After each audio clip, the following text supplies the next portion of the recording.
Much of the practices of ritual and ceremonial magic, including Wicca and witchcraft, have been based upon a factual accuracy. It's based upon a misunderstanding. I mean, the tarot itself is a very powerful tool and has had a great deal of effect and influence in creating the environment in which lots of practitioners and occultists and spiritualists operate because of the use of symbolism.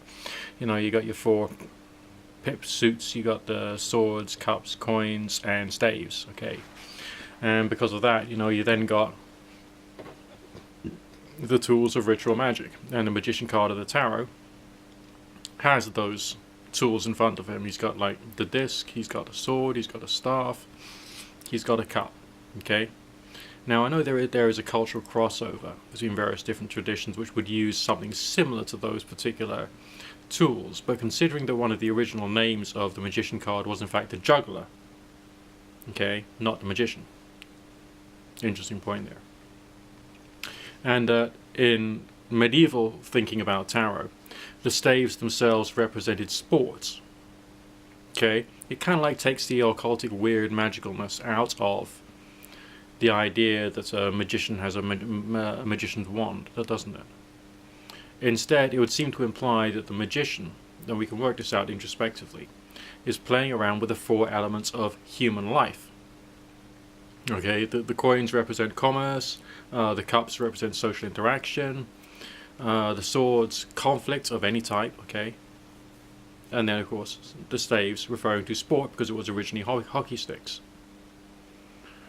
So, the character of the magician is exploring the natural, social world and landscape and trying to control some things in it, trying to learn how to, trying to work out what he fits into.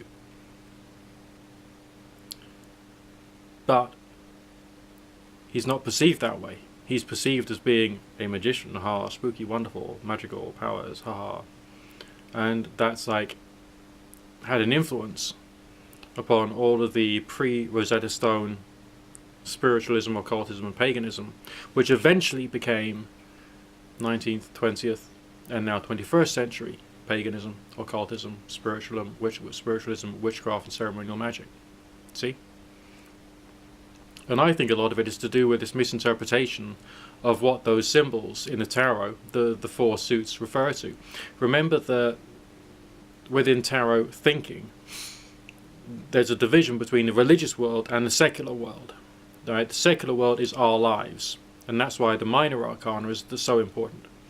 The major arcana, that's the religious life. Okay, and we know that because of the triumph procession in Rome. Okay, the fact we got biblical imagery in the major arcana, and the fact that that's supposed to be talking about the heavenly world. Okay, there's images from Revelations in there and all sorts. Okay, New Testament, a little bit of Old Testament thrown in for good measure, plus complex other stuff which is like evolved over time. Okay, you know what I mean? But it's principally religion as opposed to normal life. But the magician card in the major arcana has the symbols of normal secular life in his hands. Now, if you've worked out a interpretation as to what that means, leave it in the comments, and I'll speak to you again soon.